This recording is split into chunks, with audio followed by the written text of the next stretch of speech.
Hello students, welcome to Educrux. मैं हूं रितिका और आज हम शुरू करने जा रहे हैं हमारे कुछ क्वेश्चंस। ये आज हम डिस्कस करेंगे हमारे एमसीक्यूज जो हैं related to the first chapter that we have covered of class 12th NCERT, जो कि हमारा चैप्टर था। किसका था? हमारा सेक्सुअल रिप्रोडक्शन का था, प्लांट्स के अंदर, जो कि हमारा कवर करता है सेक्सुअल रिप्रोडक्शन और हमारा कवर करता है बेसिक्स ऑफ सेक्सुअल रिप्रोडक्शन।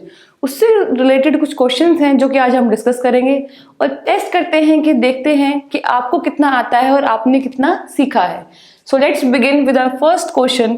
हमारा फर्स्ट क्वेश्चन कहता है, what are the specialised cells called that undergo meiosis in diploid organisms? ऐसे स्पेशलाइज्ड सेल्स जो कि मियोसिस करती हैं इन डिप्लॉयड ऑर्गेनिजम्स, उनको हम क्या बोलते हैं? गैमीट्स, सोमैटिक सेल्स, मियोसाइट्स या फिर जाइगोट्स। और अब आपका टाइम स्टार्ट होता है। आपको हम टाइम देंगे 10 सेकेंड्स का to answer this question and your time starts now.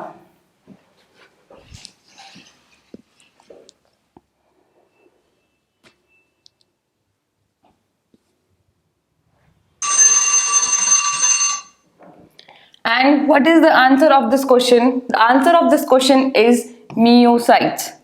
The answer of this question is myocytes. क्यों? मियोसाइट्स हमने देखा था, मियोसाइट्स वो सेल्स होती हैं जो कि क्या करती हैं, मियोसिस होता है मियोसाइट्स की सेल्स में, जो कि फिर फर्दर क्या बनाती हैं, वो फर्दर बनाएंगी गैमीट्स। हमारा क्या होगा, हमारी जो मियोसाइट्स होंगी, मियोसाइट्स में हमारा क्या होगा, मियोसिस होगा। मियोसाइट्स स्पेशलाइज्ड सेल्स हैं जिनमें क्या होगा, मियोसिस होगा। मियोसिस का प्रोसेस होने के बाद वो क्या बनाएंगी, वो हमारा बनाएंगी gametes. Moving on to our next question. हमारा नेक्स्ट क्वेश्चन है ये, how many sets of chromosomes are incorporated into each gamete at the end of meiosis? Meiosis का जो प्रोसेस है वो खत्म होने के बाद हमारे जो गैमीट्स बन गए, उन गैमीट्स में कितने सेट ऑफ क्रोमोसोम्स हमारे पास आते हैं? Options are 2, 1, 3 and 4 and your time starts now. And the answer to this question is 1. हमारे पास क्या था, हमारे पास डिप्लॉयड ऑर्गेनिज्म था। हमारे पास एक डिप्लॉयड ऑर्गेनिज्म था जिसका प्लॉइडी नंबर था हमारे पास 2n। फिर उसमें क्या होगा, मियोसाइट सेल्स में क्या होगा, हमारे पास मियोसिस, जिससे कि हमारे गैमीट्स बनेंगे, गैमीट्स, और जो कि क्या होंगे, हैप्लॉइड होंगे। तो कितना सेट ऑफ क्रोमोसोम हमारे पास आता है गैमीट्स में? हमारे पास आता है 1। One set of chromosome is incorporated into the each gamete at the end of the meiosis process. Moving on to the next question, and this next question says, what is the medium through which gametes transfer takes place in several simple plants like algae, bryophytes and pteridophytes? इन्होंने क्या किया, इन्होंने simply पूछा है कि किस medium के through algae, bryophytes और टेरिडोफाइट्स में गैमीट ट्रांसफर होता है। वो क्या माध्यम है जिससे के थ्रू हमारा क्या होगा, जिसके थ्रू गैमीट ट्रांसफर होगा, यानी कि मेल फीमेल के पास जाएगा या फिर फीमेल गैमीट मेल गैमीट के पास आएगा। वो कौन से मीडियम के थ्रू आएगा? Is it water, air, soil और the pollen? And your time starts now. And the answer to this question is water. हमने पढ़ा है कि हमारा क्या होता है, हमारे सिंपल प्लांट्स जो हैं जैसे कि एल्गी या फिर ब्रायोफाइट्स और सम ऑफ द टेरिडोफाइट्स, उनमें वाटर बहुत ही एसेंशियल है। क्यों वाटर एसेंशियल क्यों है? क्योंकि वाटर ही वो मीडियम है जिसके थ्रू क्या होगा, हमारा गैमीट ट्रांसफर जो होगा, गैमीट ट्रांसफर का प्रोसेस हमारा कंप्लीट होगा वाटर के through. Moving on to the next question. This is the next question we are having. और क्या कहता है ये next question, why are several thousand times more male gametes are produced than the female gametes? मतलब कि जो हमारे male gametes produced होते हैं उनका जो नंबर है, उनका नंबर ज्यादा क्यों है when compare to the number produced of female gametes? Female gametes का नंबर कम क्यों है और मेल गैमीट्स का नंबर ज्यादा क्यों है? और आपके ऑप्शंस हैं, female gametes are difficult to produce, female gametes को बनाना बहुत मुश्किल है। Second option, male gametes are less efficient at fertilisation, कि मेल गैमीट्स जो हैं वो एफिशिएंट नहीं है जब फर्टिलाइजेशन होता है। हमारा सी ऑप्शन है मेल गैमीट्स आर स्टेशनरी, यानी कि मेल गैमीट्स मूव नहीं कर सकते and need to be produced in large numbers to increase the chances of fertilisation. कि ज्यादा नंबर में हम क्यों प्रोड्यूस करते हैं मेल गैमीट्स को, ताकि चांस बढ़ जाए फर्टिलाइजेशन का। और हमारा डी ऑप्शन कहता है many male gametes fail to reach the female gametes during transport, so producing more increases the chances of fertilisation. इसका मतलब क्या है डी ऑप्शन का, कि बहुत सारे मेल गैमीट्स जो हैं वो फीमेल गैमीट के पास पहुंच ही नहीं पाते हैं, इसलिए फर्टिलाइजेशन का जो चांस है उसको इंक्रीज करने के लिए, उसको बढ़ाने के लिए मेल गैमीट्स क्या है हमारे पास ज्यादा अमाउंट में प्रोड्यूस होते हैं। And your time for this question starts now and the answer to this question is answer D. क्यों? क्योंकि बहुत सारे मेल गैमीट्स होते हैं जो कि क्या करेंगे, जो कि फीमेल गैमीट के पास पहुंच ही नहीं पाते हैं, और इसी वजह से male gametes are produced in large number, ताकि फर्टिलाइजेशन के जो चांसेस है वो इंक्रीज हो पाए। हमारे बाकी ऑप्शंस गलत क्यों हैं? Female gametes are difficult to produce, नहीं, ऐसा नहीं है।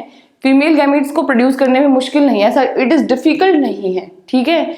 हमारे पास बी ऑप्शन था male gametes are less efficient.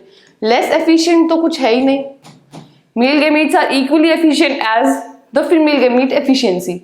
उसके बाद हमारा सी ऑप्शन कहता है मेल गैमीट्स आर स्टेशनरी, तो ये यहीं पे गलत हो जाता है।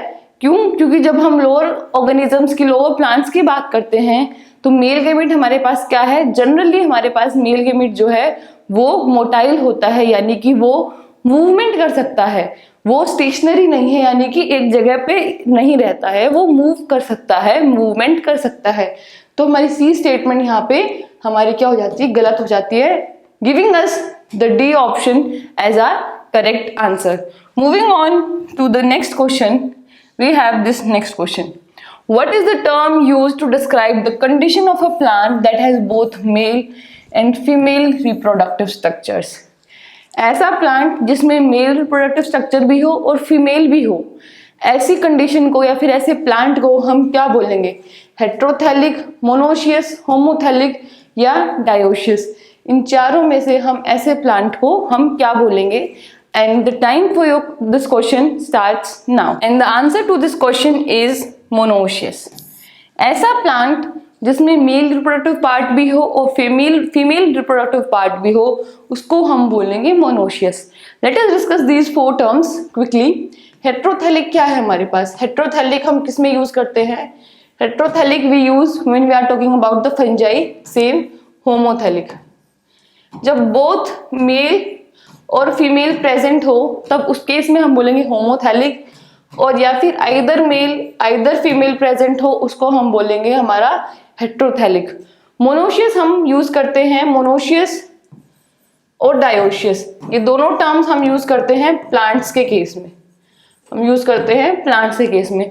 मोनोशियस हमने देख लिया है कि हमारा मोनोशियस क्या है। मोनोशियस वो प्लांट है जिसमें मेल रिप्रोडक्टिव पार्ट भी प्रेजेंट है और फीमेल भी प्रेजेंट है। तो अब हमारे पास क्या बच गया? अब हमारे पास बच गया है हमारा डायोशियस। तो डायोशियस क्या होगा? डायोशियस प्लांट में ईदर मेल होगा या फिर हमारे पास क्या होगा, फीमेल रिप्रोडक्टिव पार्ट प्रेजेंट होगा। Both the parts will not be present in case of dioecious condition. ठीक है, moving on to our next question. The next question is what is the name of the unisexual male flower in flowering plants. जब हम flowering plants की बात करते हैं तो हमारे पास जो मेल फ्लावर है, कुछ ऐसे फ्लावर्स हैं जिनमें सिर्फ मेल रिप्रोडक्टिव पार्ट प्रेजेंट है। इस कंडीशन को हम क्या बोलेंगे? इस कंडीशन को हम पिस्टिलेट, स्टैमिनेट, हर्माफ्रोडाइट या बाइसेक्सुअल, हम क्या बोलेंगे इन चारों में से? Time starts now and the answer to this question is staminate. क्यों हमारा स्टैमिनेट क्यों बोलेंगे हम? Because of the term stamens. क्यों? क्योंकि जो मेल रिप्रोडक्टिव स्ट्रक्चर है उसको हम बोलते हैं हमारा स्टेमेन। इसी वजह से ऐसी कंडीशन, ऐसे फ्लावर्स में जिनमें सिर्फ मेल रिप्रोडक्टिव पार्ट प्रेजेंट हो, यानी कि जिसमें सिर्फ स्टेमेन्स प्रेजेंट हो, उसको हम बोलते हैं स्टैमिनेट। पिस्टिलेट हम बोलते हैं, हम पिस्टिलेट टर्म का यूज करते हैं जब हमारे पास क्या हो, फीमेल फ्लावर हो। जब फीमेल फ्लावर हो उसको हम बोलते हैं पिस्टिलेट। स्टेमिनेट अभी हमने देखा, किसको बोलेंगे हम, जब हमारे पास क्या हो, मेल फ्लावर हो। हर्मोफ्रोडाइट जो है वो हम यूज करते हैं एनिमल्स के केस में, ऐसे एनिमल्स जिनके पास male reproductive part plus female reproductive part दोनों ही पार्ट्स प्रेजेंट हो। जैसे कि एग्जाम्पल हम किसका ले सकते हैं, एग्जाम्पल हम ले सकते हैं अर्थवॉर्म्स का, एग्जाम्पल हम ले सकते हैं अर्थवॉर्म्स का। बाइसेक्सुअल कंडीशन क्या होती है, बाइसेक्सुअल कंडीशन होती है जब मेल और फीमेल दोनों ही प्रेजेंट हों। बाइसेक्सुअल कंडीशन हम एज अ कंडीशन यूज करते हैं, जो टर्म हम प्लांट्स, एनिमल्स या फिर किसी भी ऑर्गेनिज्म में हम यूज कर सकते हैं। हर्मोफ्रोडाइट हम जनरली एनिमल्स के केस में यूज करते हैं। पिस्टिलेट और स्टेमिन्स हमारे किस में यूज होंगे, पिस्टिलेट और स्टेमिनेट हमारे यूज होंगे प्लांट्स के केसेस में। तो आपको आया समझ कि स्टेमिनेट क्या हुआ, staminate is the unisexual male flower in the flowering plants. Moving on to the next question, which term is used to describe an animal that possesses both male and female reproductive organs? ये अभी अभी मैंने आपको समझाया है, पढ़ा है। अगर आपने ध्यान से सुना होगा, समझा होगा, तो you will be able to answer this question that which term is used to describe an animal that possesses both male and female reproductive organs. Your time starts now. And the answer to this question is hermaphrodite. अभी हमने पिछले question में देखा था कि हमारा unisexual male flower क्या था, स्टेमिनेट था। फिर उसमें हमने डिस्कस किया था कि हमारा हर्मोफ्रोडाइट, हर्मोफ्रोडाइट एक टर्म है जो कि हम यूज करते हैं किसके केस में, जो कि हम यूज करते हैं एनिमल्स के केस में। ऐसे एनिमल्स जिसमें क्या हो, मेल रिप्रोडक्टिव पार्ट और फीमेल रिप्रोडक्टिव पार्ट दोनों ही पार्ट क्या हो, प्रेजेंट हो, दोनों ही पार्ट क्या हो, प्रेजेंट हो। ऐसे केसेस में हम उस एनिमल को बोलेंगे हर्मोफ्रोडाइट। एग्जाम्पल क्या है हमारे हर्मोफ्रोडाइट एनिमल्स के, like earthworms, leeches and sponges हमारे इसके एग्जाम्पल्स है। Unisexual condition means either male present होगा या फिर फीमेल प्रेजेंट होगा।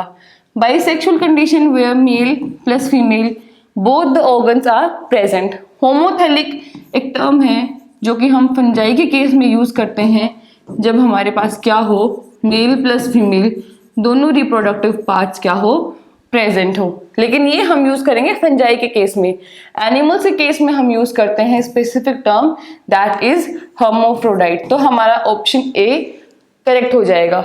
Moving on to the next question, what is the next question says which of the following is an example of a unisexual animal species.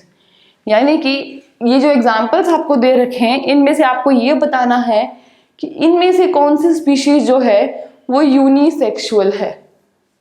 And your time starts now. And the answer for this question is D, cockroach. क्योंकि अभी हमने देखा हमारा earthworms, sponges, टेपवॉर्म्स, ये सब हमारी क्या हैं, ये सब हमारी क्या हैं, ये सब हमारी बाइसेक्सुअल स्पीशीज हैं। बाइसेक्सुअल स्पीशीज यानी कि अभी हमने बोला इनको these are hermaphrodite animals, these are hermaphrodite animals। और कॉकरोच हमारी क्या है, कॉकरोच हमारी है यूनिसेक्सुअल ऑर्गेनिज्म की स्पीशीज। यूनिसेक्सुअल मतलब हमारे पास एक अलग कॉकरोच होगा जिसको हम बोलेंगे मेल कॉकरोच है, और एक फीमेल कॉकरोच हमारे पास अलग से प्रेजेंट होगा। यानी कि दो एनिमल्स अलग अलग प्रेजेंट होंगे, one will having the male reproductive part and the other species और other organism will be having the female reproductive part. Moving on to the next question, what is this next question says what is the male gamete called. जो male gamete है उसको हम क्या बोलते हैं, male gamete को हम क्या बोलते हैं, एंथ्रीजॉइड और स्पर्म, एग और ओवन, जाइगोट और embryo. Which of these is known as the male gamete? And your time starts now. And the answer to this question is A, एंथ्रीजॉइड और स्पर्म। एंथ्रीजॉइड और स्पर्म हम किसको बोलेंगे, हम बोलेंगे हमारे मेल गैमीट को। एग और ओवम हम किसको बोलते हैं, एग और ओवम हम बोलते हैं हमारे फीमेल गैमीट को। जाइगोट हम किसको बोलते हैं, जब हमारे मेल गैमीट का और फीमेल गैमीट का जब फ्यूजन हो जाता है, फ्यूजन के बाद जो स्ट्रक्चर बनता है उसको हम बोलते हैं जाइगोट। एम्ब्रियो क्या होता है? Embryo develops from the zygote. Zygote develop करके मेच्योर करके हमारा क्या बनाता है? हमारा बनाता है एम्ब्रियो। कि हमारे पास क्या था? हमारे पास स्पर्म था, हमारे पास एग था। स्पर्म क्या था? हमारे पास मेल गैमीट। एग हमारे पास क्या था? हमारा फीमेल गैमीट। ये दोनों फ्यूज करके हमारा क्या बनाएंगे? ये हमारा बनाएंगे जाइगोट। जाइगोट फर्दर डेवलपमेंट करके क्या बनाएगा? फर्दर डेवलपमेंट करके बनाएगा हमारा एम्ब्रियो। लेकिन जब हम लोअर प्लांट्स की बात करते हैं तो हम स्पर्म टर्म को यूज ना करके हम दूसरी टर्म यूज करते हैं, and that term is known as antherozoid. और ऐसे ही हम फीमेल में एग या फिर ओवम का यूज ना करके हम क्या बोलते हैं? आर्किगोनियम है या फिर आर्किगोनियल सेल्स हम टर्म जो है वो हम यूज करते हैं, जो कि क्या बनाते हैं? जो कि फिर फर्दर हमारा एग बनाती हैं। Moving on to the next question, what is the female gamete called? ये तो बहुत इजी था, अभी हमने देख लिया कि हमारा फीमेल गैमीट क्या होगा? एग होगा। ठीक है, इसके बाद हम हमारे नेक्स्ट क्वेश्चन पे मूव करते हैं, जो कि नेक्स्ट क्वेश्चन है, which type of flower bear stamens? कौन से टाइप ऑफ फ्लावर है जो कि स्टेमेंस को बियर करेगा? ये भी अभी हमने हमारा देखा था। इसका आंसर हमारे पास क्या था? Staminate flower. स्टेमिनेट फ्लावर हम किसको बोलेंगे? जब मेल बियर करेगा। पिस्टिलेट होगा जब फीमेल बियर करेगा। डायोशियस कंडीशन हम कब बोलेंगे? कि ऐसा प्लांट है जिस प्लांट में मेल भी अलग है और फीमेल भी अलग है, यानी कि यूनिसेक्सुअल कंडीशन हमारे पास प्रेजेंट है। और होमोथैलिक में हमारे पास क्या है? बाइसेक्सुअल कंडीशन प्रेजेंट है। होमोथैलिक हम यूज करेंगे फंजाई के केस में, और डायोशियस कंडीशन हम जनरली यूज करते हैं किसके केस में? हम यूज करते हैं प्लांट्स के केस में। स्टैमिनेट और पिस्टिलेट कंडीशंस जो हैं वो हम यूज करते हैं in reference to the flowers. Clear? Moving on to the next question. Next question क्या कहता है हमारे पास? What are the two types of reproductive structures that plants can have? कौन से ऐसे दो तरीके के हमारे पास क्या है? रिप्रोडक्टिव स्ट्रक्चर्स हैं जो कि प्लांट के पास होते हैं। ऑप्शंस हैं male female, unisexual and hermaphrodite, pistillate and staminate, monoecious and dioecious. इसमें बस जो वर्ड्स हैं, वर्ड्स की हेराफेरी की गई है। आप इसकी लैंग्वेज को समझिए, क्वेश्चन की लैंग्वेज को, कि क्या कहा गया है, आपसे क्या पूछा गया है कि कौन से दो टाइप के रिप्रोडक्टिव स्ट्रक्चर्स हैं। कंडीशन नहीं पूछेगी, इस कंडीशन को क्या बोलेंगे? नहीं, जब कंडीशन नहीं पूछी आपसे, क्योंकि जब कंडीशन पूछेंगे तो कंडीशंस में आते हैं हमारे पास मोनोशियस और डायोशियस कंडीशन। ठीक है, आपसे पूछे स्ट्रक्चर्स, ऐसे स्ट्रक्चर्स कौन से प्रेजेंट हैं जो कि प्लांट्स के पास हो सकते हैं। तो आप सोचिए कि कौन कौन से हो सकते हैं।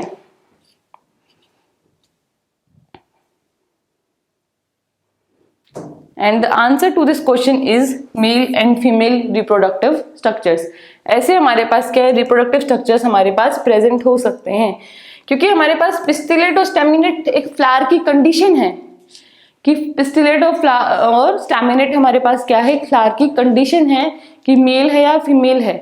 लेकिन मेल और फीमेल हमारे पास reproductive, male and female reproductive structures. ठीक है, moving on to the next question. Next question क्या कहता है हमारा?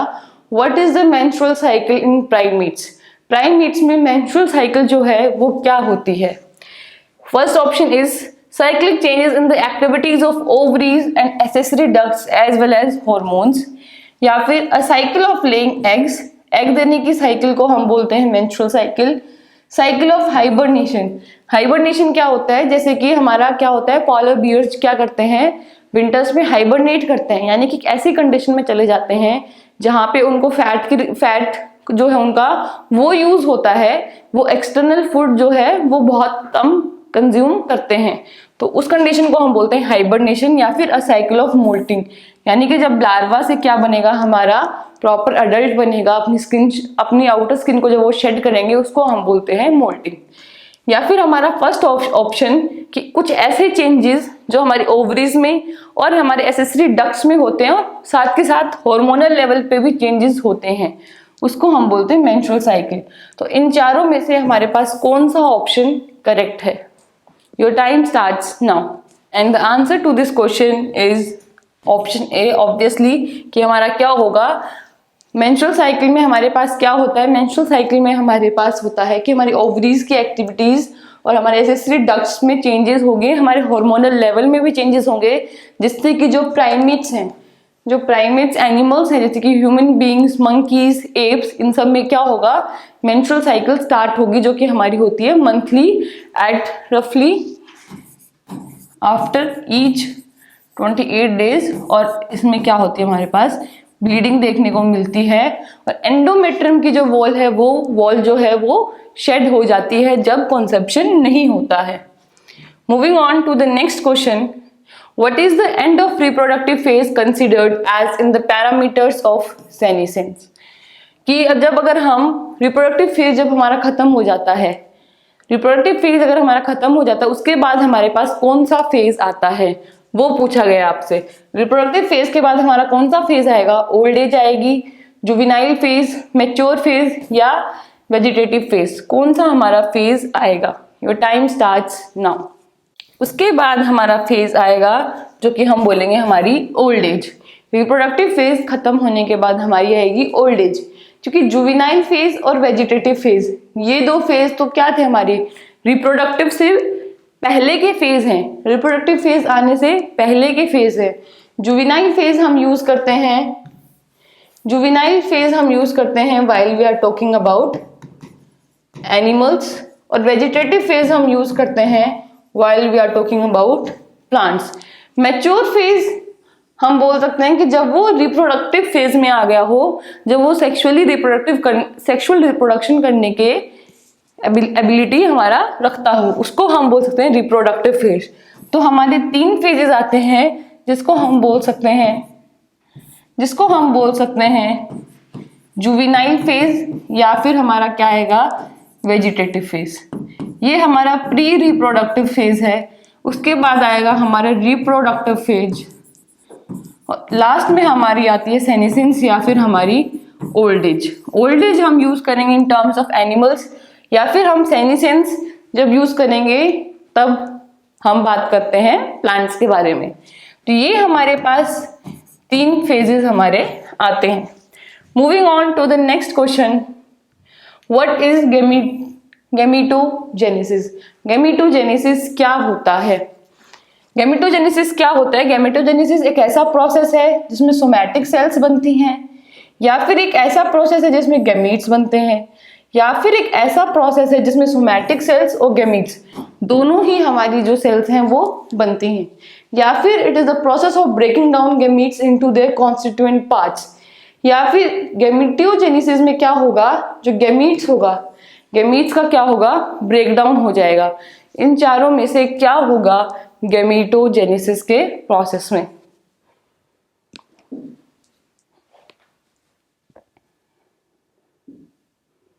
And the answer to this question is the process of forming gametes. हमारा बी ऑप्शन जो है वो करेक्ट हो जाएगा, क्योंकि गैमेटोजेनेसिस क्या है? Gametogenesis is nothing but it is a process of the formation of the gametes. कौन कौन से गैमीट्स? हमारा process of formation of male gamete and the female gamete, उस प्रोसेस को हम बोलते हैं गैमेटोजेनेसिस। नेक्स्ट क्वेश्चन हमारा आता है, व्हाट आर होमोगैमीट्स? कि गैमेटोजेनेसिस तो हो गया, हमने गैमीट्स भी बना लिए, लेकिन उसमें हमारा होमोगैमीट्स क्या होगा? Gametes that are morphologically distinct, यानी कि जो दिखने में, मॉर्फोलॉजी मतलब जो चीज हम देख सकते हैं आउटर स्ट्रक्चर्स में, इसका मतलब ऐसे गैमीट्स जो कि मॉर्फोलॉजिकली अलग अलग हों, या फिर gametes that are produced by male organisms. ऐसे गैमीट्स जो कि फीमेल ऑर्गेनिज्म बनाता है उनको हम होमोगैमीट्स बोलते हैं। या फिर C option, gametes that are produced by female organisms, ऐसे गैमीट्स जो कि फीमेल ऑर्गेनिजम्स बनाती हैं। और D option, gametes that are so similar they can not be categorised as male और फीमेल। इसका मतलब ऐसे गैमीट्स जो कि दिखने में एक जैसे हों, एकदम सेम हों, आइडेंटिकल हों, कि हम ये भी ना बता पाए कि कौन सा गैमीट हमारे पास मेल है, कौन सा गैमीट हमारे पास फीमेल है। तो तो इन चारों में से कौन सा ऑप्शन ठीक है when we are talking about homogametes? Your time starts now.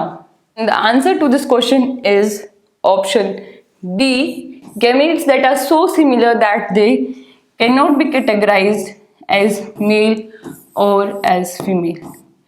ये हमारे पास दो गैमीट्स हैं, एक थोड़ा बड़ा बना दिया मैंने, I am pardon for my drawing, लेकिन आप ये देखिए ये हमारे पास दो गैमीट्स क्या हैं, अगर ये दोनों हमारे पास क्या हैं, ये हमारे पास साइज में क्या हैं, these are similar in the,